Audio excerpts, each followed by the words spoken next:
வந்து பார்த்தீங்கன்னா உளுத்த வடை தான் வந்து செய்ய போகிறோம். அதனால வந்து பார்த்தீங்கன்னா இப்போ உளுத்தம் பருப்பு வந்து ஊற வச்சாச்சு. ஊற வச்ச உளுத்தம் பருப்பு வந்து கொஞ்சமாக கல் உப்பு வந்து சேர்த்து கல் உப்பு மட்டும் சேர்த்து அரைச்சிட்டு வந்துடலாம். அரைச்சிட்டு அதுக்கப்புறம் வந்து எப்படி செய்யலாம்னு 1 by 1 பார்க்கலாம் வாங்க. ஸ்டிக் ஃபேன் தான் வச்சுருக்கேன். நான் வந்து பார்த்தீங்கன்னா இப்போ ஆயில் வந்து சேர்த்துக்கிறேன். ஆயில் வந்து பார்த்தீங்கன்னா மிஸ்டர் கோல்டு தான் எடுத்திருக்கேன். ஆயில் வந்து நல்லா ஹீட் ஆகட்டும்.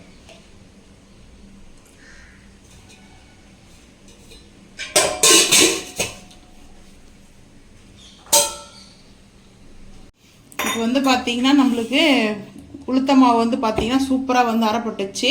நல்லா வந்து பஃபியாக இருக்குது. வந்து பார்த்தீங்கன்னா மாவு வந்து கரெக்டான பதம் இருக்குது எப்படின்னு சொல்லிட்டு பார்க்குறதுன்னா நம்ம இப்போ கொஞ்சமாக எடுத்து நம்ம வந்து தண்ணியில் வந்து இப்போ ஒரு சின்ன பவுல் எடுத்துருக்கேன். தண்ணியில் வந்து போட்டோம்னா அந்த மாவு வந்து மேலே வந்து மெதுக்கணும், உள்ளே போகக்கூடாது. இந்த பாருங்கள், இந்த மாதிரி தான் வந்து நம்மளுக்கு வந்து மாவு வந்து மெதுக்கணும். தண்ணிக்கு உள்ளே போயிடுச்சுன்னா உளுத்தம்பருப்பு வந்து சரியாக அரைப்படலைன்ற அர்த்தம் தான். நல்லா வந்து பார்த்தீங்கன்னா இது பாருங்கள், நம்ம வந்து ப்ரெஸ் பண்ணால் கூட தண்ணிக்குள்ளே கீழே போகாது. இந்த மாதிரி தான் நம்ம வந்து பார்த்திங்கன்னா நம்ம வந்து மாவு வந்து அரைச்சி எடுத்துக்கணுமே. இப்போ நம்ம வந்து மாவு வந்து அரைச்சாச்சு. இப்போ என்னென்ன சேர்க்கலாம்னு பார்க்கலாம் வாங்க. உளுத்தம்பருப்பு மாவு நம்ம சேர்க்க வேண்டியது வந்து பார்த்திங்கன்னா மிளகு வந்து உளுத்த வடைக்கு வந்து மெயினாக வந்து தேவை. மிளகு எடுத்தாச்சு. அதுக்கப்புறம் வந்து பார்த்திங்கன்னா புதினா அரைச்சிருக்கேன். புதினா, வெங்காயம், பச்சை மிளகாய் நம்ம வந்து சேர்த்துக்கலாம். காரத்துக்கு தேவையான அளவுக்கு பச்சை மிளகாய் வந்து சேர்த்துக்குங்க. அது உங்களுடைய விருப்பம் தான். இது கூட நம்ம வந்து வெஜிடபிள் கூட சேர்த்து கூட நம்ம வடை சொல்லலாம். அது இன்னொரு நாளைக்கு பார்க்கலாம் எப்படி செய்யுதுன்னு சொல்லிட்டு. இப்போ நம்ம இதை வந்து நல்லா மிக்ஸ் பண்ணிக்கலாம். இஞ்சி பூண்டு வந்து பேஸ்ட்டாக வந்து நான் சேர்த்துக்கிறேன். பூண்டு இஞ்சி வந்து ஒரு துண்டு இஞ்சி, ஒரு 5 பல்லு பூண்டு வச்சு நம்ம ஒன்றா அரைச்சிக்கலாம். வேணும்னா நான் வந்து இஞ்சி பூண்டு பேஸ்ட்டாக வந்து போட்டோம்னா டேஸ்ட் இன்னும் நல்லா சூப்பராக இருக்கும்.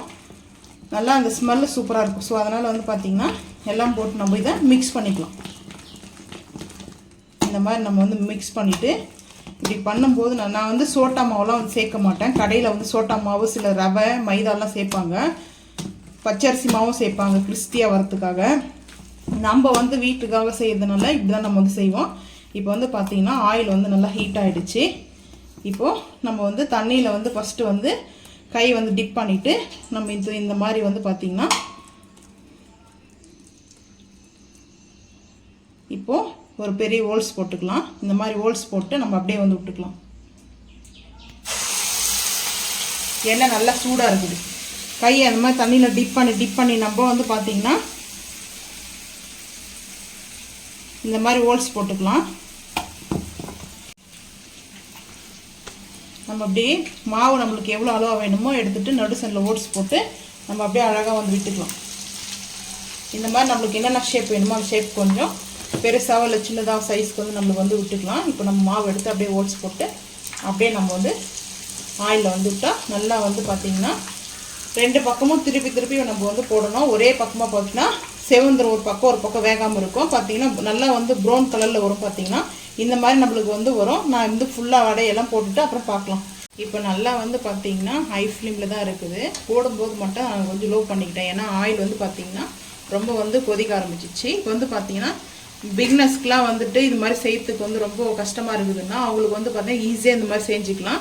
வெந்துச்சா இல்லைன்னு பார்க்கறதுக்கு எப்படின்னு பார்த்தீங்கன்னா இந்த மாதிரி 2 பின் எடுத்துக்கிட்டு நம்ம வந்து இந்த மாதிரி வந்து ஒரு வடையில் வந்து இப்படி விட்டு பார்த்தோம்னா தெரியும்.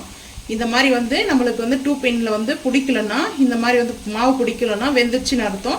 இதில் வந்து மாவு ஒட்டுச்சுன்னா இதில் வந்து வேகலைன்னு அர்த்தம். இதை வந்து தெரிஞ்சுக்குங்க. இப்போ நல்லா வந்து கலர் வந்து பார்த்திங்கன்னா ஹீட்டில் போட்டாவே நம்மளுக்கு ப்ரௌன் கலர் வந்துடும். ஸோ உடனே வந்து நம்ம எடுத்துடக்கூடாது. இப்போ இந்த மாதிரி நம்ம வந்து எடுத்துக்கலாம். உடனே வந்து பார்த்திங்கன்னா ஆயிலில் வந்து நம்ம எடுத்துடக்கூடாது. வெந்துச்சா இல்லையா நம்ம வந்து பார்க்கணும். டெஸ்ட் பண்ணி பாருங்கள். ஏன்னா ஆயில் ஹீட்டில் போட்டோன்னே டக்குன்னு கலர் வந்து மாறிடும். ஆனால் உள்ளே வெந்திருக்கா இல்லையா நம்மளுக்கு வந்து தெரியாது. அதனால தான் நம்ம 2 பின் வச்சு வந்து குத்தி பாருங்கள். அதுக்கு வந்து தெரியும். அப்போ வந்து பார்த்திங்கன்னா அந்த மாவு வந்து இந்த மாதிரிலாம் ஒட்டலைன்னா நல்லா நம்மளுக்கு குக் ஆகிடுச்சுன்னு அர்த்தம். அப்படி மாவு ஒட்டுச்சுன்னா நம்ம குக் பண்ணலன்னு அர்த்தம். சிம் பண்ணி கூட நல்லா வேக வச்சு எடுத்துக்கலாம். நம்ம ஹை பண்ணோம்னா நம்மளுக்கு தீஞ்சு போயிடும், கருகிடும். ஸோ இந்த மாதிரி நம்ம வந்து போட்டு எடுத்தாச்சு. இப்போ அடுத்த பேட்ச் வந்து போட்டுக்கலாம். உளுத்த வடைக்கு வந்து பார்த்தீங்கன்னா சாம்பார் கூட வச்சு சாப்பிடலாம் டால். ஆனால் நான் வந்து பார்த்தீங்கன்னா வேர்க்கடலை சட்னி, வேர்க்கடலை வந்து வறுத்து புடைச்சி வச்சுருக்கேன். அதுக்கப்புறம் காஞ்ச மிளகாய் வந்து காரத்துக்கு, அதுக்கப்புறம் வந்து பார்த்தீங்கன்னா பூண்டு வச்சுருக்கேன், சால்ட் வச்சுருக்கேன், கல் உப்பு வச்சுருக்கேன். இதெல்லாம் வச்சு நம்ம அரைச்சிட்டு அதுக்கப்புறம் வந்து தாளிப்பு வந்து கொடுத்துக்கலாம். சிம்பிளாக வந்து பார்த்தீங்கன்னா வேர்க்கடலை சட்னியும் உளுத்த வடையும் தான் பிரேக்ஃபாஸ்ட் வந்து எங்கள் வீட்டில். இப்போ இதை அரைச்சிட்டு வந்துடுவோம். சட்னி வந்து தாளிச்சாச்சு. கருவேப்பிலையும் கடுகு மட்டும் தான் போட்டு தாளிச்சிருக்கேன். நல்லா இருக்கும் சட்னி வந்து பார்த்தீங்கன்னா. வடை வந்து செஞ்சாச்சு. இப்போ நம்ம வந்து பவுலுக்கு வந்து ட்ரான்ஸ்ஃபர் பண்ணிக்கலாம். இந்த மாதிரி வந்து பார்த்தீங்கன்னா நம்ம கடையில் வாங்கி சாப்பிட்றதோட வீட்டில் வந்து நம்ம வந்து உளுத்த வடை வந்து சாப்பிடும்போது அது நம்மளே வந்து உளுத்த வடை செய்யும்போது பார்த்தீங்கன்னா கொஞ்சம் ஹாப்பியாக இருக்கும். ஏன்னா வந்து பார்த்தீங்கன்னா கடையில் ரவை வந்து சேர்ப்பாங்க கம்பல்சரி வந்து அந்த கிறிஸ்மஸ் வரத்துக்காக.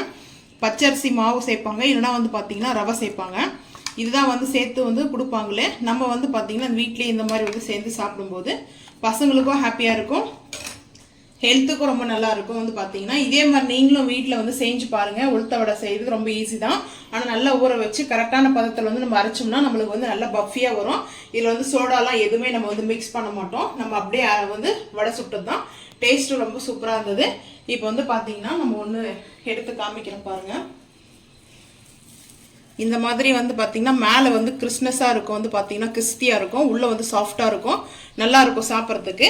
நீங்களும் இதே மாதிரி செஞ்சு சாப்பிட்டு மறக்காமல் வந்து கமெண்ட் பண்ணுங்கள். இந்த வீடியோ பிடிச்சா லைக் பண்ணுங்கள், ஷேர் பண்ணுங்கள், சப்ஸ்கிரைப் பண்ணுங்கள், பெல் ஐக்கானை வந்து கிளிக் பண்ணுங்கள். மறக்காமல் நம்ம சேனலை வந்து ஃபாலோ பண்ணுங்கள். அப்போ தான் நம்ம போகிற வீடியோ நோட்டிஃபிகேஷன் உங்களுக்கு வரும். தேங்க்யூ.